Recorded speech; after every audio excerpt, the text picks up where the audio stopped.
Ava, I've really been looking forward to meeting you for a long time. We had some distant connections a couple of years ago, and your assistants helped me with some of your paintings and working with appraising them, working with learning a bit about you, but I didn't get to meet you until now. So it is a pleasure to meet you in front of your work and to really get a chance to get into it and ask you some leading questions. I'm ready. Okay. What I see and what I'm hearing is that your approach to color and pigments is vastly different than the artist that goes down to the corner store and buys a couple of tubes. Well, you know, it occurred to me, like popcorn, that when you go to the movies, they give you too much popcorn, right? Yeah. But when you have paint, you can never have too much paint. And that's how I felt about it, because if you want to produce from your heart with the quantity of your communication with the sun, say, then you have to have a lot of yellow. And if you buy a tube of Naples yellow, it's not going to go very far. So that is what I attune to color with when I look at the sun and I see yellow, and I want to create that kind of intensity with that kind of beam, with that kind of scintillation, and with that kind of quality, has led me to this way of finding pigment. Well, it's immediately evident to me that you expound energy and live paintings and color. And I see so much variety, so much range, and different approaches to different pieces depicting all sorts of underlying themes. How do you arrive at themes? That's an interesting question, and one that's very dear to my heart. And the energy that you brought up is paramount in the creative expression of what is painted. And it's the tip of the paintbrush that brings the color to the canvas, that expresses the energy that I experience and want to share with others. And it's always different. And that is what makes each series different.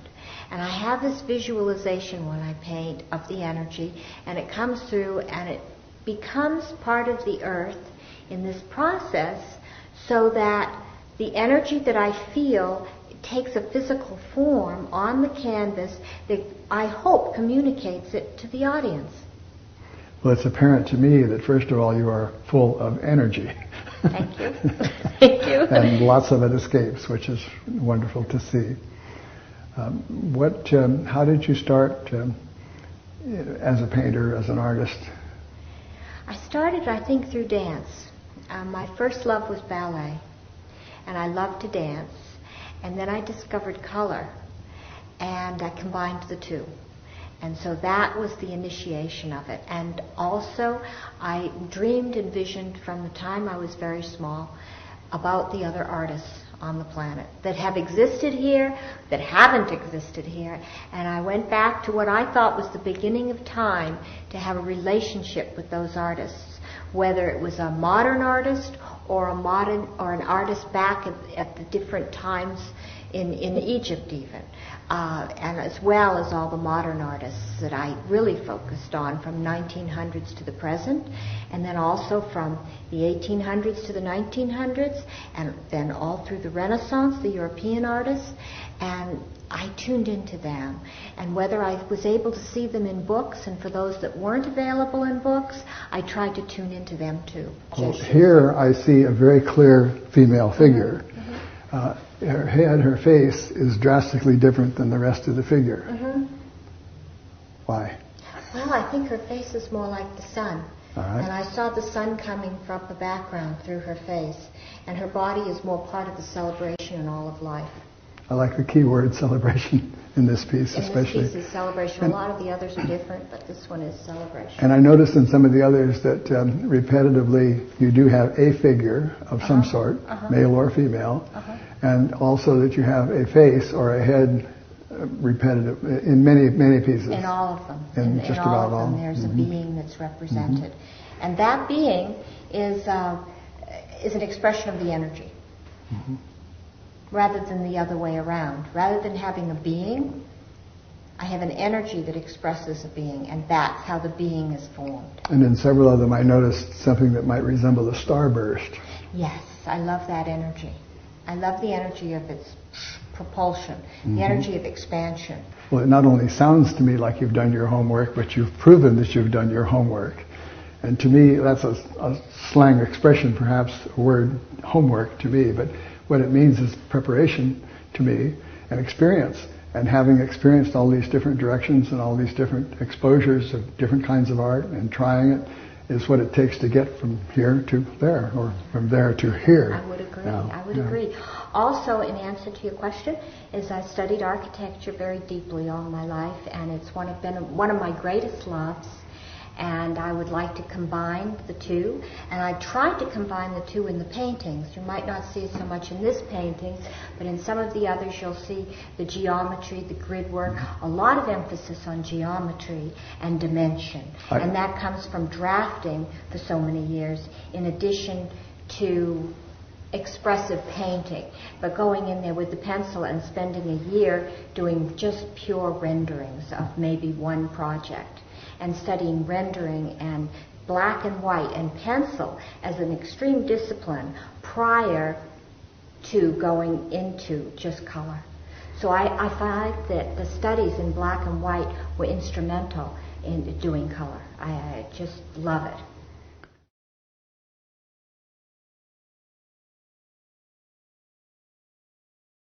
What is this? It doesn't really matter, because I'm going to go into this and I'm going to change it. I'm going to change this piece totally. I'm going to create something totally new on each level.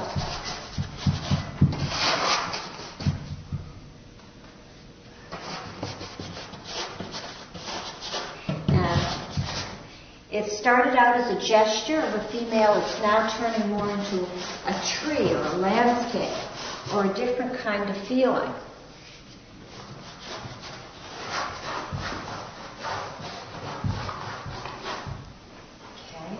From very early on, I see the basis of a figure, of a subject. Right. From the very start. And this will add to it. In the end, this will be part of a dress or part of, some part of the piece. But it isn't apparent now what it's going to be. This might be a belt. It might be just the tonality of a part of the belt that comes through. And we may never even see this layer again. And if I want to keep her as she is, we can also do that. Like we can have her arms come out here, and we'll keep that figure image here. It's kind of a geisha energy, and she's kind of dancing, and her arms are coming out like this, and then you can see her legs kind of swaying around. And then here's her foot actually down on her heel. Mm-hmm. You know? Yes. Well, I see the meaning behind almost every stroke, actually.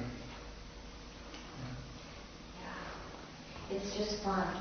And I learned that if I painted with no fear and with no consideration of what it might be, that it became what I wanted it to be much more. I'm going to start doing some geometry. Okay. I'm going to start bringing lines in that are going to express where this energy is coming from and where it's going. Well, I see this one shaping up as really being very, very different with a substantial texture behind it. Mm-hmm. And the figure will be out in front of the texture. Mm-hmm. And I'm going to start her with the halo right away, because I'm up here. And I want to deal with this piece right away with things happening in the very top.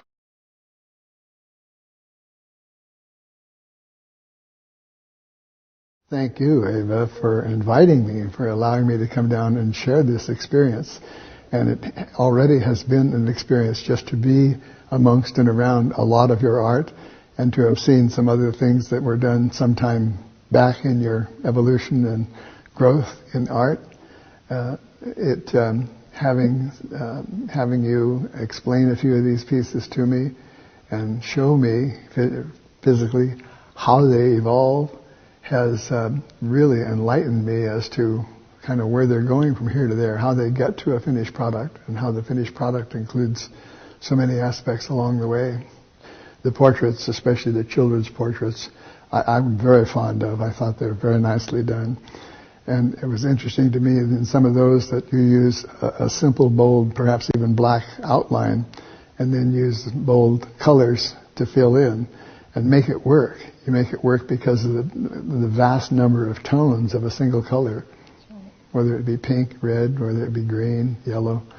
I can see 30, 40 different tone variations in each of those seemingly monochromatic pieces. Thank you. Not too many people mention that is true. That's how they're built up, and they are built up with that tonality, and only an experienced eye can see it. Well, again, when I see a monochromatic piece, monochrome, one color, I see a piece predominantly green next to a piece predominantly yellow, next to a piece predominantly blue or purple, but they still go together side by side. Mm-hmm. And that says a lot to me about the choice of color tones that you use, the fact that the colors get along with each other, they don't fight each other. I love that. I love everything to work together, everything to be together. Well, you show me a lot of acquaintance with a lot of art yourself over the years, and also a lot of having moved through different styles and different techniques. And I think that's so important in the growth of an artist. When I saw some of your work some time back, I was only allowed to see one aspect of it, one phase. And since coming to your studio and seeing many different phases, many different evolutions, and seeing like the children's portraits, for instance, in a vastly different direction, and other more conventional, more representational work, it tells me, it reaffirms to me that an artist has to go through this kind of growth to get to where they go.